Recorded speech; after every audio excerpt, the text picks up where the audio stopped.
Before we get started, I feel the need to remind you that the news arm of the BBC ran a quote unquote article on trans women containing misleading information and provable falsehoods, as well as platforming a woman who then went on to make a literal call for the genocide of trans women. And while that individual's comments have been stricken from the article, the BBC has yet to address the fact that they platformed her and has not disavowed or condemned her statements. You can find links in a pinned comment below for relevant videos if you do not know what I'm talking about. That being said, on with the show.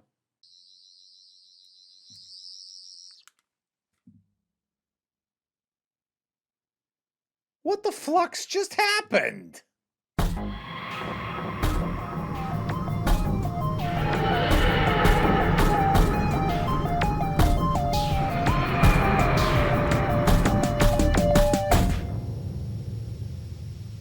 Doctor Who Flux, finale, episode 6, The Vanquishers.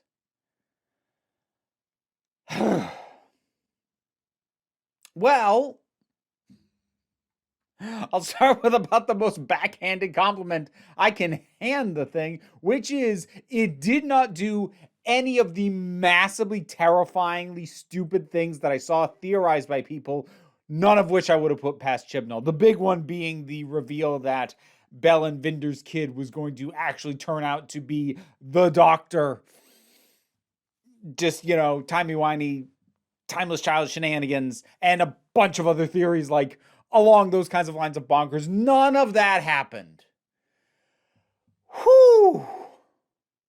So there's only so much credit I'm going to give a thing for not being as bat as I was kind of afraid it would be. But to be fair, I was dreading a lot worse than we got as far as that goes. There was actually one scene that was genuinely great. Possibly one of the best performances I've seen Jodie Whittaker give in the part. It characterized the Doctor. It managed to deliver exposition, but in a way that was energizing and felt really interesting. And I'll talk about it later because I feel like I'm going to want to pick me up partway through this. So hold on to that. And remember, I am going to say something nice. So hold on to that. Keep that in mind as I just kind of throw out my hands and go, I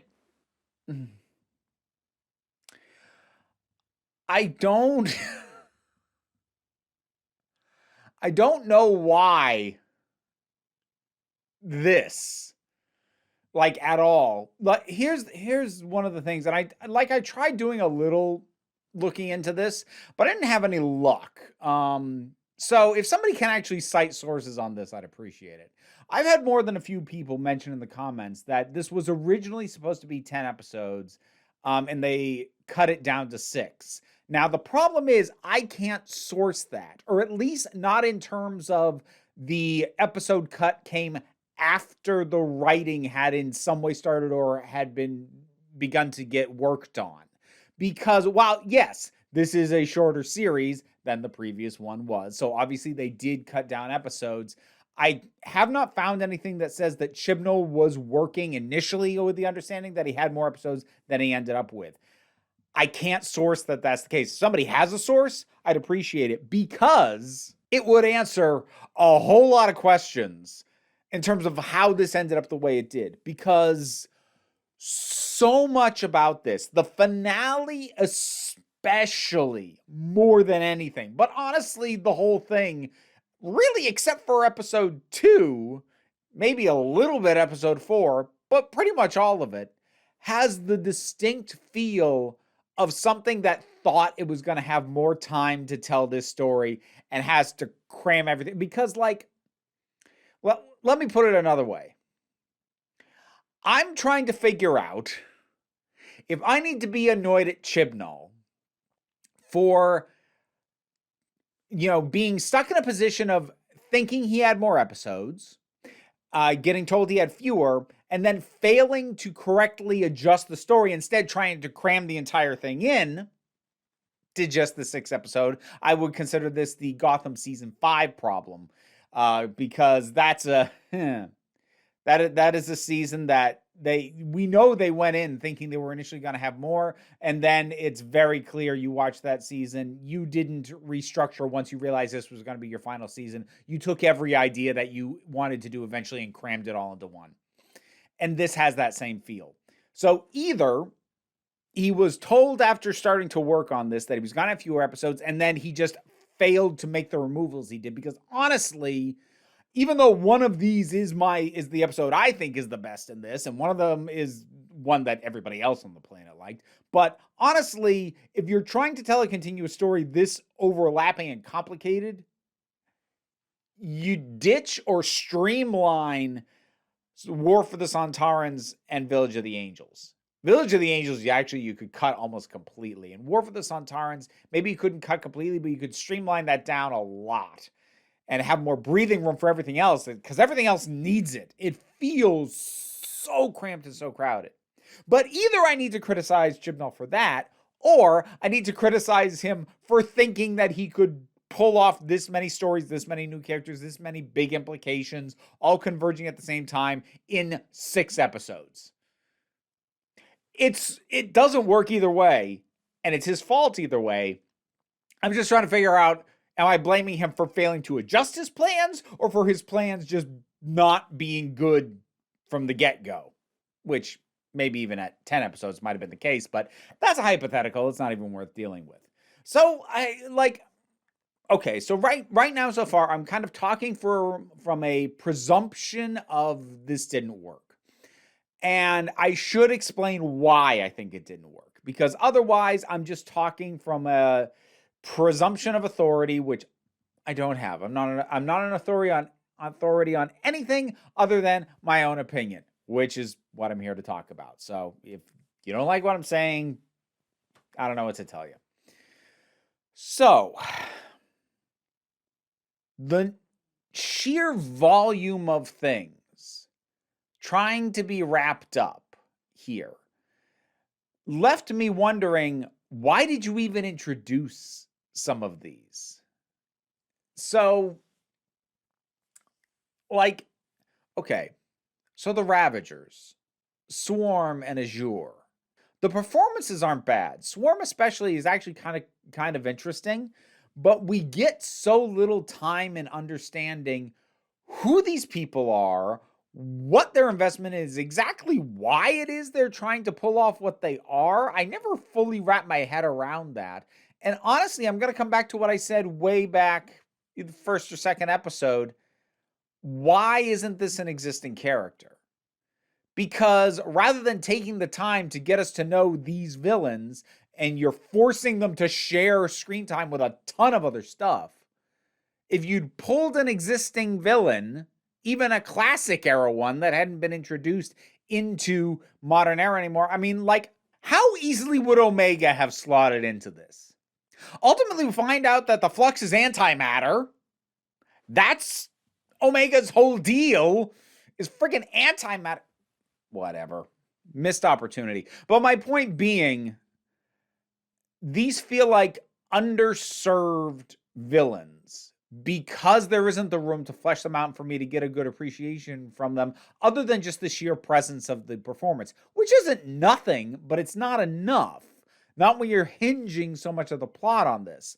There's the Grand Dragon, who honestly I cannot figure out the point of. Truly feels like the kind of thing that you cut from this story when you've only got 6 episodes and so much stuff crapped in. Why? What is he? What is he? What is the point of him? Where's the, he's just here. He's just an opportunist who's here, so far as I can tell.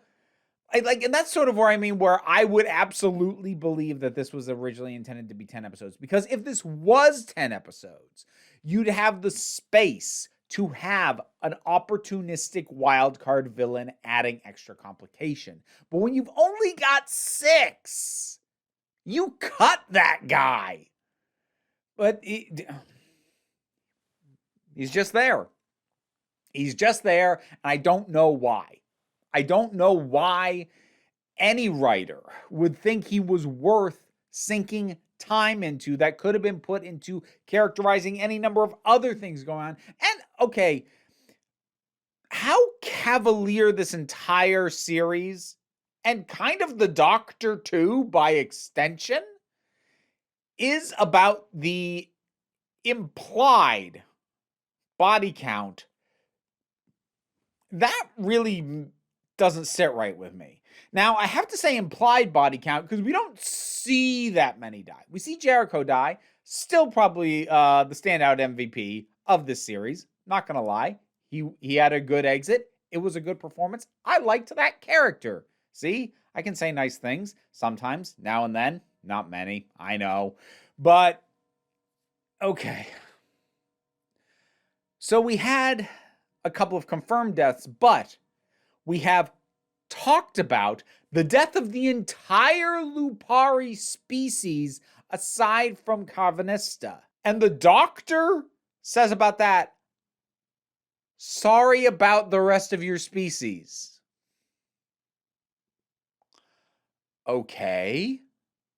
We have the presumed death of every person other than Di who was inside passenger, which begs the question, what was the freaking point of any of that? And why is she in there? Because Azure and Swarm went out of their way to find her, unless I'm completely misremembering, way back in the first episode. Why? Why did they care about her? Why did they get her? Why did they single her out? Why is she the only one in there? Where did everybody else go? Why were they being collected? Why any of it? So we have the implication of the deaths of however many people could be kept in passenger. They said at one point, I forget what it was now. So we have that as an implied body count. And I asked this on Twitter, and maybe at some point somebody will give me an answer. But at the time that I checked back on it, nobody had a firm answer on this. How much of the universe got destroyed by the Flux before they stopped it? Because the only thing that they went out of their way to confirm was safe was Earth. So, how many planets, solar systems, galaxies are gone? And it feels like there is no proper acknowledgement of that. You know, as much as I did and will still complain about things like the end of Series 3, where there is this year where a ton of people are wiped out on the planet and all this stuff, and then at the end of Last of the Time Lords, the year just gets rolled back. And so it never happened. As much as I hate that because it removes the stakes of the situation, why go that big if you're not going to stick with the consequences? This is somehow even worse, because at least rolling it back and undoing it the way that did, or the way the Big Bang, which I also don't like, did, at least those things, by taking the time to roll those back, acknowledge that that was a really bad thing that shouldn't be allowed to happen. But here, it doesn't even feel acknowledged that it happened. So one of two things is going on. Either it does not properly establish exactly how dangerous this thing is, how much damage it did or didn't do, and I'm overestimating, which is possible, or I'm right and whole chunks of the universe are gone and there's no acknowledgement of that. At the end of this, we're just let's get ready for another adventure. What? And also, what was the point of the thing with the Daleks and the Cybermen?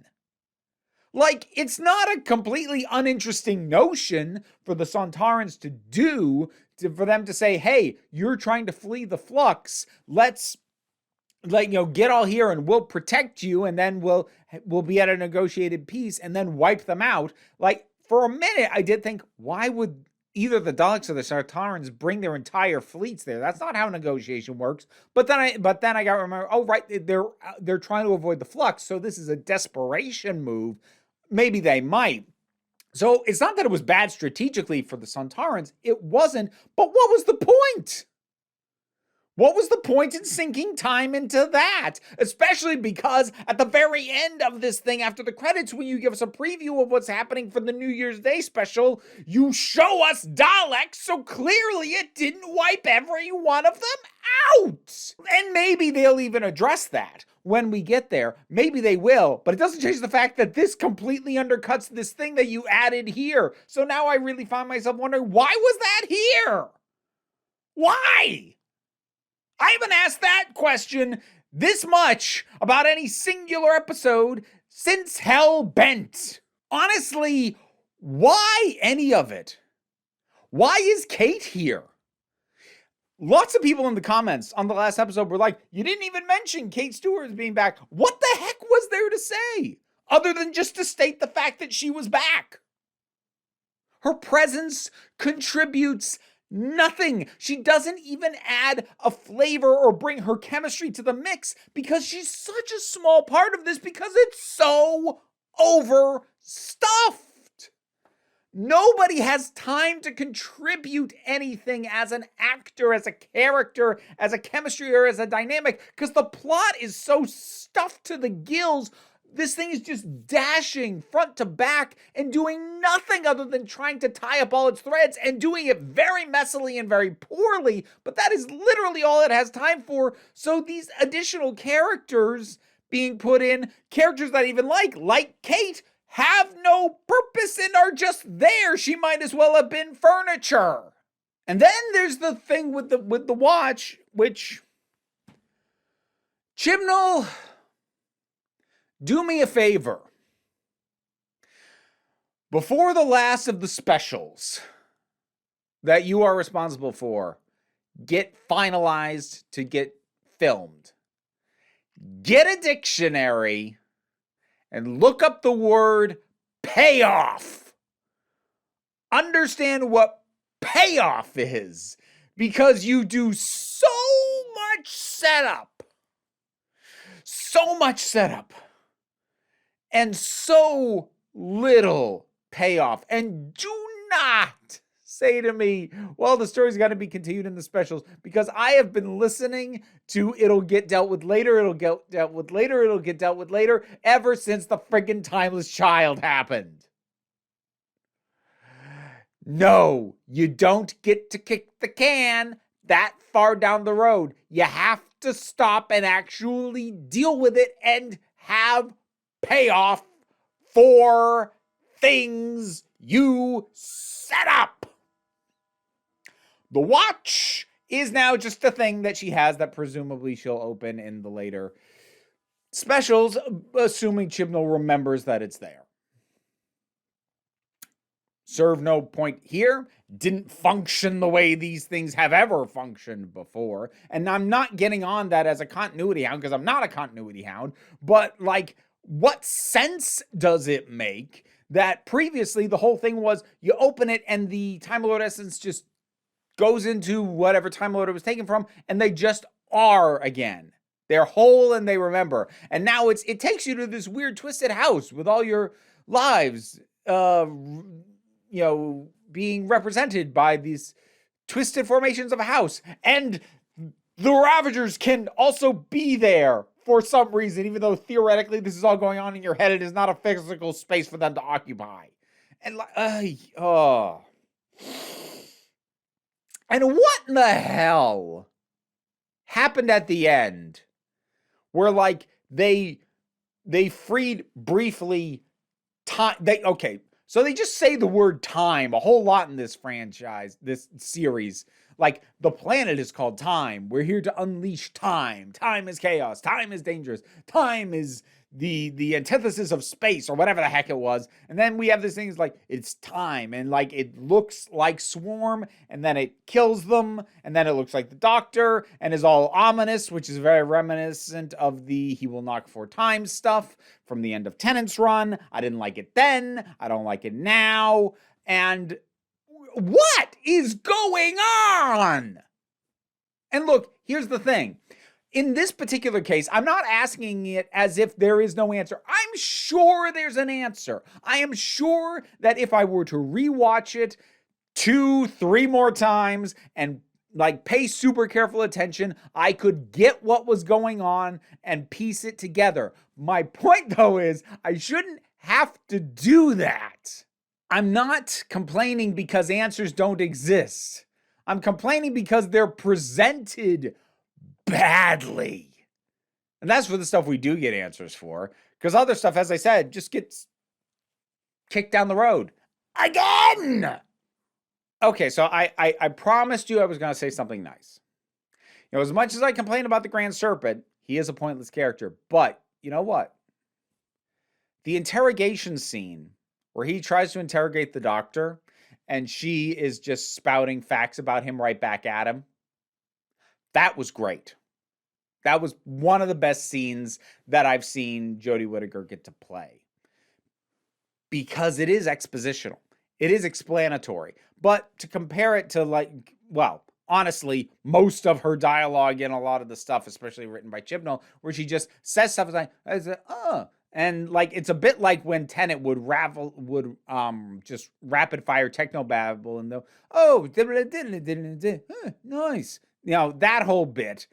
Here, she is delivering exposition about how he works and a little bit about who he is.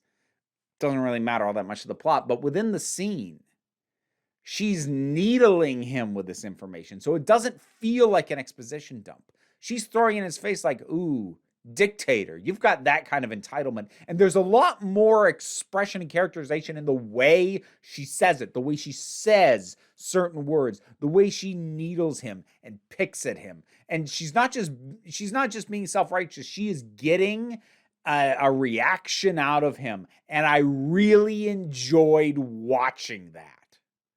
Genuinely. Not sure there was too much else that I liked very much, but I did genuinely like that. You know, I feel like I kind of want to end on that note, actually.